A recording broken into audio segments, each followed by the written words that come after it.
출애굽기 12장 1절에서 14절까지 하겠습니다. 12장 1절로 14절 읽습니다. 여호와께서 애굽 땅에서 모세와 아론에게 일러 말씀하시되 이달을 너희에게 달의 제자 곧 너희 첫달이 되게 하고 너희는 이스라엘 온 회중에게 말하여 이르라. 이달 열흘에 너희 각자가 어린 양을 잡을지니 각 가족대로 그 식구를 위하여 어린 양을 취하되 그 어린 양의 나이의 식구가 너무 적으면 그 집의 이웃과 함께 사람 수를 따라서 하나를 잡고 각 사람이 먹을 수 있는 분량에 따라서 너희 어린 양을 계산할 것이며 너희 어린 양을 품었고 1년 된 수컷으로 하되 양이나 용수 중에서 취하고 이달 열날까지 간직하였다가 해질 새에 이스라엘 회중이 그 양을 잡고 그 피를 양을 먹을 집 좌우 문설주와 인방에 바르고 그 밤에 그 고기를 불에 구워 고기에 것은 나물과 아울러 먹되 달것으로나 물에 삶아서 먹지 말고 머리와 다리와 내장을 다 불에 구워 먹고 아침까지 남겨두지 말며 아침까지 남은 것은 곧 불사르라. 너희는 그것을 이렇게 먹을지니 허리에 띠를 띠고 발에 신을 신고 손에 지팡이를 잡고 급히 먹으라. 이것이 여호와의 유월절이니라. 내가 그 밤에 애굽 땅에 두루다니며 사람이나 짐승을 막론하고 애굽 땅에 있는 모든 총난 것을 다 치고 애굽의 모든 신을 내가 심판하리라. 나는 여호와라. 내가 애굽 땅을 칠 때 그 피가 너희가 사는 집에 있어서 너희를 위하여 표적이 될지라. 내가 피를 볼 때에 너희를 넘어가리니 재앙이 너희에게 내려 멸하지 아니하리라. 너희는 나를 기념하여 여호와의 절기를 삼아 영원한 규례로 대대로 지킬지니라. 아멘. 구원과 어린 양의 피. 지금까지 내렸던 재앙들, 이 재앙들은 사실 하나님의 백성들에게는 특별한 별대 요구사항이 없으셨어요. 애굽에는 재앙이 임하지만 이스라엘 백성들에게는 재앙이 임하지 않았단 말이죠. 그럴 때 이스라엘 백성들은 할 일이 없어요. 그런데 이 마지막 재앙은 하나님이 일방적으로 보호를 해주신 거죠. 애굽의 장자를 죽이는 이 마지막 재앙을 시행하실 때는 달랐어요. 하나님께서 이스라엘 백성들이 해야 할 일이 있다. 이 죽음의 재앙이 넘어가지 않도록 특별한 준비를 해야 한다고 말씀해 주셨어요. 이제 어린 양을 잡아서 피를 좌우 문설주에 임방에 바른 후에 모든 가족들이 함께 모여서 어린 양의 고기를 먹도록 하셨습니다. 애굽의 재앙을 내리신 중요한 이유는 뭐냐? 하나님께서 이스라엘을 구원하시는 구원의 하나님이라는 사실을 알게 하시기 위하여 재앙이 이스라엘을 지금 구원하기 위해서 쏟아부으시는 거예요. 하나님을 알게 하시는 겁니다. 모든 신들보다 뛰어나신 하나님, 유일하신 하나님이라는 사실을 천지 만물을 창조하시고 다스리고 섭리하시는 분이 하나님이시다. 이걸 알게 하시는 거고 이스라엘의 하나님께서 이스라엘 백성들, 택한 언약의 백성들을 구원하시는 하나님이시다. 이것을 알게 하시기 위해서 지금 이런 재앙을 쏟아붓고 계시는 거죠. 이것은 당시 애굽 사람에게 또 중요한 메시지가 되겠지만 구원에 참여해야 할 하나님의 백성들에게도 매우 중요한 지식이죠. 하나님에 대한 올바른 지식. 하나님은 이스라엘을 구원하시는 하나님이시다. 이것을 애굽 땅에 있을 때 하나님의 백성들이 깊이 마음속에 새겨야 하는 거예요. 가나안 땅까지 가려면 많은 시간이 필요하고 또 여러 가지 어려운 과정들을 지나야 하기 때문에 이 구원의 하나님을 바르게 이해한다고 하는 것은 매우 중요합니다. 매우 중요합니다. 우리도 이런 놀라운 기적과 또 하나님의 능력으로 우리는 구원받았습니다. 바로가 이스라엘 백성들을 포기하는 게 쉬운 일이 아니에요. 쉽지 않습니다. 이스라엘 백성들 역시 430년 동안 살아온 애굽 땅을 떠나는 게 쉬운 거 아닙니다. 우리도 마찬가지잖아요. 예수님 없이 살아왔던 우리의 생애, 그거 버린다는 거 쉽지 않아요. 그거 버리지 못해서 복음을 듣지만 주님께 나가지 못하는 사람들이 너무나 많죠. 복음을 한 번씩은 다 들어봤을 거예요. 오늘 이 시대에 복음 전파되지 않은 곳은 없으니까요. 그런데 세상을 떠나지 못하는 거예요. 자기 중심으로 살아왔던 애국의 삶을 버리지 못하는 거예요. 그러니까 우리는 예수 믿고 구원받았다는 건 엄청난 기적을 체험한 사람들이에요. 우리는 이 구원의 하나님을 잘 이해해야 앞으로 우리가 천국 갈 때까지 살아야 되잖아요. 이 세상에서 이 구원의 하나님을 바르게 이해하고 믿어야 우리 삶에 다가오는 많은 시련과 어려움 속에서도 온전히 구원을 이루며 승리하며 달려갈 수 있게 되는 것입니다. 이스라엘 백성들 광야에서 다 죽었잖아요. 가나안 땅 못 가고요. 이 애굽에서 행하셨던 하나님의 구원의 역사를 마음속 깊이 묵상하고 믿었어야지. 이건 매우 중요한 문제예요. 그러니까 하나님이 우리를 구원하셨다는 이 구원의 하나님에 대한 분명한 이해와 깨달음이 있어야 합니다. 이게 분명하지 않으면 출애굽기를 계속 묵상하는 거예요. 그냥 1절로 12장까지 1장에서 12장까지 계속 묵상하는 거예요. 이 하나님이 확실하게 내 마음속에 믿음으로 다가올 때까지 이 하나님이 얼마나 크고 놀라우신 하나님인가를. 마지막 재앙은 어린 양을 잡아 그 피를 발라라 그랬습니다. 하나님 백성들이 해야 할 일이에요. 이것도 역시 은혜죠. 은혜는. 이 정도 순종을 해야죠. 순종 안 하면 재앙이 많은 것이고 이걸 순종해야만 죽음이 넘어가는 거죠. 그래서 구원받을 수 있게 되는 것입니다. 믿음과 순종이 필요하겠죠.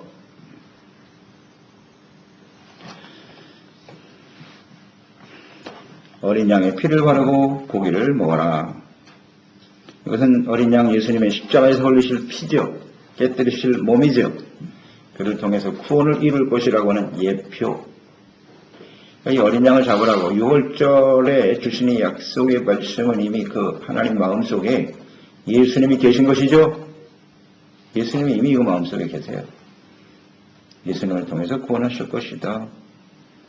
어린 양, 피의 언약. 언약 있잖아요. 바르면 죽음이 넘어간다. 약속. 이것은 예수님을 통해서 십자가를 통해서 이루실 새 언약과 같은 것이죠. 피의 언약. 6월절을 해 시작으로 삼아라 그랬어요. 첫 달로 삼아라. 첫 달로 삼으라고 하신 이유는 무엇일까요? 이 6월절이 이스라엘의 역사의 새로운 시작이라는 뜻이에요. 시작. 여기서부터 너희의 역사는 시작되는 거예요. 애굽의 삶은 이제 끝이 나고 하나님의 거룩한 백성으로서 새로운 시작을 맞이하게 되는 날이다. 그러니까 해의 첫날은 의미가 있지 않습니까? 새로운 마음의 각오와 결단을 가지고 지난 날은 잊고 새로운 기대와 소망을 향해서 나아가자는 거죠. 그게 첫날의 의미죠. 새해 첫날. 또 첫 달을 삼아라 라고 말씀하신 것은 시간이잖아요. 시간. 우리에게 주어진 시간의 시작은 언제나 하나님의 구원과 함께하는 거예요. 그러니까 우리가 인생을 아무리 오래 살았어도 예수 그리스도를 만나고 구원받는 그때가 우리의 삶의 새로운 시작이죠. 거듭남 아닙니까? 그 이전의 삶과 이후의 삶이 아주 분명해야죠. 그러니까 예수 믿고 구원받은 그때부터 우리의 삶은 새롭게 시작되는 거예요. 하나님의 백성으로 시작되는 거예요. 그러니까 그 이전의 삶은 어떻게 해야 돼요? 싹 잊어버려야 돼요. 미련 없이 버려야 되는 거예요. 애굽의 삶을 버리라는 것입니다. 하나님과 함께하는 새로운 역사의 시작이다. 자, 이때가 오늘날 달력으로 치면 3월이나 4월이죠. 6월절이요. 3월과 4월이 무엇과 연결이 됐어요? 예수님의 죽으심과 부활이잖아요. 6월절 날 예수님 죽으셨어요. 이 3월과 4월이 이스라엘은 1월이란 말이에요. 1월. 그러니까 예수님께서 죽으시고 부활하신 그때가 우리의 새로운 삶의 시작인 거예요. 이 굉장히 중요한 의미죠. 주님께서 6월절 어린 양을 잡고 너희는 이때부터가 시작이다 그랬어요. 새해 시작이다. 그러니까 예수님이 죽으시고 부활하신 주일날이 너희의 새로운 시작이다. 어떻습니까? 이 의미를 아시겠어요? 예수님이 새 언약입니다. 예수님이 안식일의 주인이라고 하셨어요. 예수님의 죽음과 부활이 없으면 우리는 아무것도 아니에요. 어린 양을 잡은 이 날이 그들의 시작이 된 것처럼 예수님이 죽으시고 부활하신 그날, 이 주일날이 우리의 삶의 시작인 거예요. 새로운 역사의 시작이 되는 거죠. 6월절은 부활절과 주일과 관련되어 있다는 거. 이것을 잘 묵상해 보시기 바랍니다. 3절로 4절에 보면 양을 잡고 모든 가족이 다 먹을 수 있도록 잡아라 그랬어요. 식구가 적으면 이웃과 함께 어린 양의 고기를 다 먹을 수 있도록 해라는 겁니다. 계산해서 사람 수대로 못 먹는 사람이 있어서도 안 되고 너무 많이 남아서도 안 된다는 거예요. 그래서 가족 수를 따라서 적당한 양, 분량을 계산해서 먹어라. 왜냐하면 10절에 보면 아침까지 남겨두지 말라 그랬거든요. 너무 많이 남기면 안 된다. 또 혐없고 일련된 어린 양과 혹은 염소, 수컷을 잡아라. 이렇게 되어 있네요. 일련된 흠없는 양이나 염소의 수컷을 잡아라. 흠없다고 하는 것은 죄 없으신 예수님. 언제나 재물은 흠이 있는 것을 드려서는 안 되죠. 예수님이 사람의 몸을 갖고 오셨지만 죄가 없으신 분이셨다. 죄가 없어야 우리의 죄를 사함받을 수 있으니까요. 그리고 수컷, 이거는 장자를 대신하여 드린다는 의미가 되겠죠. 그 당시에 모든 장자들이 다 죽는 거니까요. 그것을 대신해야 되기 때문에 수컷을 잡아라. 그런 의미로 주님 말씀하셨을 것 같아요. 그리고 7절에 보면 양의 피를 문설주의 임방에 발라야 한다. 피를 발라라. 지금 사망이거든요. 죽음의 재앙이 지금 쏟아지고 있는 것인데 피를 바르면 사망에서 살아날 수 있다는 얘기죠. 자, 이것은 죄의 삭슨 사망이라는 거죠. 사망의 원인은 죄입니다. 그러니까 사망에서 벗어나려면 죄의 문제가 해결이 돼야 돼요. 죄 사함 받아야 생명을 얻을 수 있어요. 그러니까 피라고 하는 것은 생명의 근원이죠. 그러니까 피라고 하는 의미는 죄를 속한다는 의미가 있고 사망을 없애고 생명을 준다라고 하는 의미를 갖는 거예요. 그래서 모든 죄는 피로서 속해지죠. 이 피를 바른다라고 하는 것은 속죄의 의미가 있는 것이고 또 그래야만 사망을 면할 수 있다라는 것. 그래서 분명히 주님 말씀하시네요. 피 흘림이 없이는 죄사함이 없다. 그래서 이미 율법 이전이죠. 지금이 율법 이전에 이미 주님께서 이 어린 양의 피에 대해서 말씀하시면서 그 피로 속죄할 것에 대한 계명을 통해서 신의 산에서 계명을 주시면서 제사법을 말씀하신 거예요. 어린 양의 피를 잡아서 하나님께 드려라. 그러니까 이스라엘 백성들은 이미 애굽에서 이 어린 양 속죄, 이 어린 양의 피를 통해서 자신들이 애굽에서 구원받았다는 사실을 이미 알고 있죠. 이미 가르쳐 주신 거예요. 이 피가 속죄 의미가 있다는 사실. 그러면서 주님이 제사법을 가르쳐 줬을 때 이해가 됐겠죠. 아, 그렇지. 우리가 그때 어린 양의 피를 발랐을 때 애굽의 모든 장자는 다 죽었는데 하나님 우리 살려주셨지. 이거 깨우쳐 주시는 거예요. 어린 양의 피가 아니면 죄사함 받을 수 없다. 그러니까 인류의 모든 죄를 대속하신 예수 그리스도의 피를 의미하는 것이죠. 피 흘림이 있어야 죄사함을 받는 게. 그래서 예수님께서 피 흘려 죽으셔야 되는 거예요. 이걸 왜 이해를 못하지? 당시의 제자들 그랬잖아요. 예수님이 왜 십자가에 죽으셔야 하나요? 이걸 이해를 못해. 그날이 6월절이잖아요, 지금. 6월절 어린 양, 그들이 양을 잡아서 성만찬을 하고 있었잖아요. 6월절. 그러면서 그 피의 의미를 모르고 있단 말인가? 왜 그리스도께서 십자가에 피 흘려 죽으셔야 하는지 그걸 몰라? 제자들은 그걸 이해 못했죠. 그래서 예수님은 떠난 거 아니에요. 왜 예수님이 십자가에 죽으셔야 하는지. 그리고 3일 만에 부활하시겠다고 그렇게 얘기를 여러 번 하셨는데도 이해를 못해. 참 안타깝잖아요. 6월절 제사법을 통해서 가르쳐주신 그 피의 의미가 뭔지 모르겠느냐. 예수님이 이걸 설명해 주셨어요? 안 해주셨어요? 설명해 주셨잖아요. 마지막 최후의 만찬 6월절 만찬해라. 그 다음에 잔을 드시고 떡을 떼시면서 이 성만찬의 의미를 가르쳐 주셨잖아요. 이는 피로 세울 새 언약이다. 이 피는 너희를 위해서 흘리는 나의 피다. 어린 양의 피가 아니냐. 6월절을 생각해봐. 아, 이렇게까지도 가르쳐 주셨는데 그걸 이해를 못하네. 제자들이 말입니다. 하나님의 마음을 우리는 하나님의 뜻을 잘 알 수가 있잖아요. 예수 그리스도의 피를 통해서 우리는 죄사함 받고 사망에서 벗어나 생명을 얻게 되는 것입니다. 예수님의 십자가가 얼마나 중요한 의미가 있는 말이에요. 이걸 왜 이해를 못하지? 지금 유대인들은 지금도 이해를 못하고 있죠? 유월절 지킬 거라 그 사람들은. 지금도 유월절 음식 먹겠죠. 뭐 영원한 규례라 그랬으니까. 지금도 지키고 있으면서 하나님의 아들 예수님이 십자가에 왜 죽으셔야 하는지를 아직도 모르고 있어요.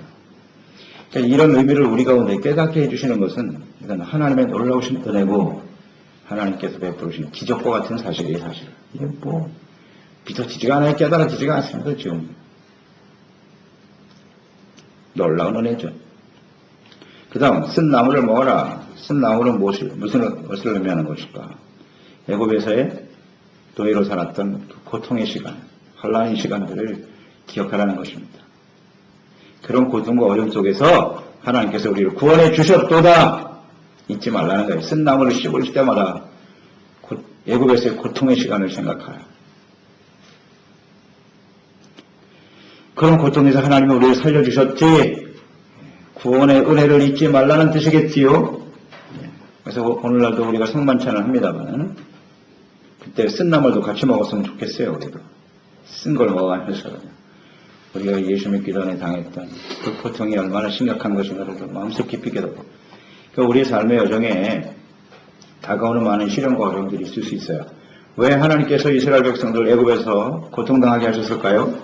뭐 때문에? 그런 고통과 시련이 아니면 애굽 땅을 떠나지 않을 것이기 때문에 그런 고역과 어려움을 당했으니까 아들도 죽여야 되는 그런 처참한 상황을 경험했기 때문에 그들은 애굽에 대해서 미련을 버리게 된 거예요. 거기서 잘 먹고 잘 살았다면 가나안 땅으로 갑시다. 아무도 안 따라와. 안 따라옵니다. 이 땅이 뭐 이 세상이 뭐 잘 살기 좋은데 뭐 하나님의 나라 천국 별로 관심 없어요. 우린 여기서 잘 살면 됩니다. 그러니까 쓴 나물이 우리의 삶에 다가오는 고난과 시련이거든요. 그러면 우리의 인생 속에 경험했던 많은 시련의 시간들이 있었죠? 있었잖아요. 그런 고난이 무엇을 의미하는 것인지 되새기라는 거예요. 그런 고난을 왜 허락하셨는가? 그래, 이 땅의 소망 두지 말고 하나님의 나라의 소망을 가지고 달려가라고 하는 하나님의 뜻이지. 이거 묵상하라는 겁니다. 너무 세상에 미련 두지 말고.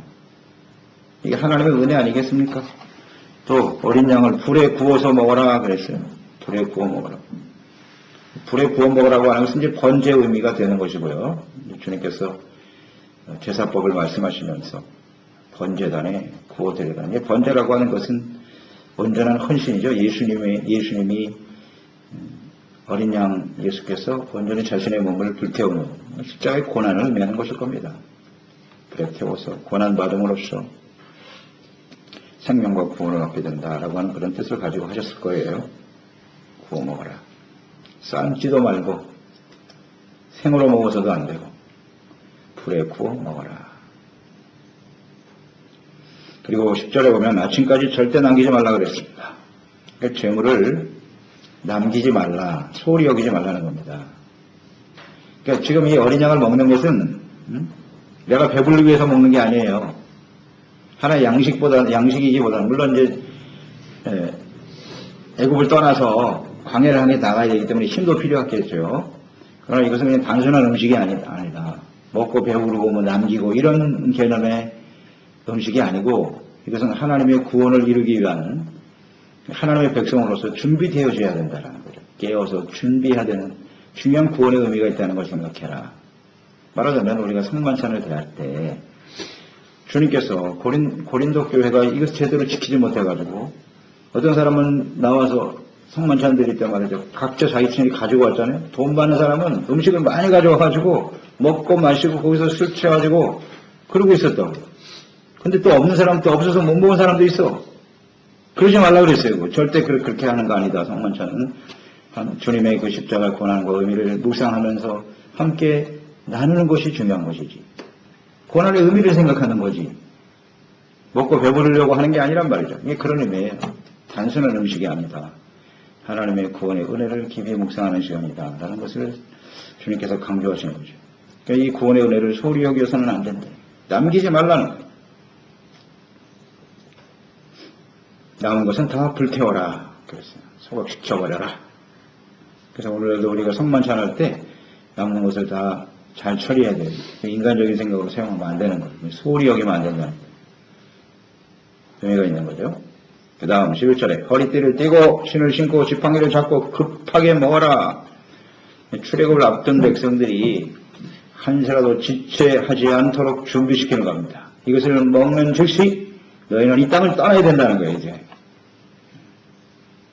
가나안 땅을 향해서 하나님의 말씀에 순종하여 달려가라. 지팡이 잡고 급하게 먹는 거죠. 이제. 떠나겠다는 거예요. 이 땅을 떠나겠다는 의미예요. 식사를 마친 후에 바로 출발하라. 그래서 우리가 하나님의 나라를 향해서 나아가는 길은 이렇게 세상에 미련두지 말고 즉시 순종하여 세상의 일을 다 버리고 떠나는 삶이 되어야 하는 것이에요. 이게 바로 어린 양을 먹는 6월절에 주님이 말씀하신 의미네요. 우리가 예수 그리스도를 믿고 구원받는 것은 세상에 있는 건 뒤로 하고 천성을 향해서 날마다 달려가는 겁니다. 그러니까 우리가 성만찬 하잖아요. 이 6월절이 오늘날 우리 성만찬인데 성만찬 대할 때마다 이런 생각을 가지고 살아가는 거예요. 지팡이 잡고 허리띠를 띠고 신을 신고 이런 자세로 우리가 성찬을 대하는 거예요. 이 세상을 버리고 저 천성을 향해서 우리는 즉시 하나님 앞에 순종하며 달려가겠나이다. 그리고 예수님의 고난을 묵상하고 쓴 나물, 그 다음에 무교병이 나오죠. 무교병도 있었죠. 누룩을 넣지 않는 빵이죠. 누룩이라고 하는 것은 죄를 상징하는 의미가 강하죠. 적은 것인데 다 부풀려 버리는 거죠. 그래서 바리새인들의 누룩을 조심하라. 주님께서 그런 말씀도 하셨고요. 고린도전서 5장 7절에 보면 너희는 누룩 없는 자인데 새 덩어리가 되기 위하여 묵은 누룩을 버려라. 우리의 6월절 양 곧 그리스도께서 희생되셨느니라 라는 말씀 있죠. 묵은 누룩을 버려라 그랬어요. 6월절 어린 양 예수님께서 곧 희생을 당하셨다. 그 희생의 의미가 묵은 누룩, 죄악, 욕심 이런 것들이죠. 이걸 다 버리기 위해서, 용서하기 위해서 희생당하신 것처럼 죄악을 버리고요. 이제 애굽에서 살았던 삶을 이제 완전히 버리라는 겁니다. 버리고 무교병과 쓴 나물을 먹고 떠나라는 겁니다. 결국 애굽에서 떠나라는 의미가 강하죠. 맛있는 거 먹고 마시고 즐기다가 애굽에 주저앉는 인생, 세상에 주저앉는 인생이 되지 말고 언제든지 세상에 미련버리고 저 천성을 향해서 달려가는 사람이 되라고 주님이 말씀하고 계시네요. 항상 준비된 자세. 띠를 풀고 먹으면 안 돼요. 근데 우리는 먹을 때 이렇게 다 모든 걸 풀어놓고 띠를 풀고 먹는 자세는 그냥 이 땅에 있는 자세이다. 세상에 여기가 좋사오니 하고 그냥 푹 퍼져가지고 이런 자세로 살면 안 된다는 거예요. 우리 그리스도인들은. 언제든지 이 세상을 떠난다. 굉장히 중요한 의미 아닐까요? 세상에 너무 미련 두지 말라는 거예요. 우린 천성을 향해서 가는 거예요. 하나님의 나라를 향해서 가는 순례자들이라. 근데 이 세상에 그냥 먹고 마시고 모든 게 다 이 세상 중심으로 절대 안 해요. 떠날 수가 없어요. 이런 사람들. 띠를 띠고 신을 신고 지팡이 잡고 달려가는 저희들이 되어야 하겠습니다. 긴장을 늦추지 말아야 돼요. 한번 묵상을 해보세요. 지금 이 세상에 살고 있는 나의 모습은 어떤 모습인가. 띠를 띠고 신을 신고 지팡이를 잡고 뭔가 떠날 준비를 하면서 살아가는 인생인가. 저 천성을 향해서 아니면 세상에 완전히 안주하여 여기가 좋사오니 그리고 사는 인생인가. 내 자신을 봐도 알고 하나님 보심을 아실 것이고 어떤 태도인지. 12절에 주님께서 이 재앙을 내리시는 것은 모든 장자를 치고 애굽의 모든 신을 내가 심판하리라. 애굽의 모든 신을 심판하는 것이 재앙입니다. 애굽의 신을 주님께서 심판하신다. 중요한 의미가 있는데 두 가지 개념으로 봐요. 의미가 있다고 봐요. 하나는 애굽 사람들이 섬겼던 그 모든 신이 하나님 앞에서 얼마나 무기력한 존재들인가를 깨우쳐 주시기 위함이죠. 모든 신은 다 가짜입니다.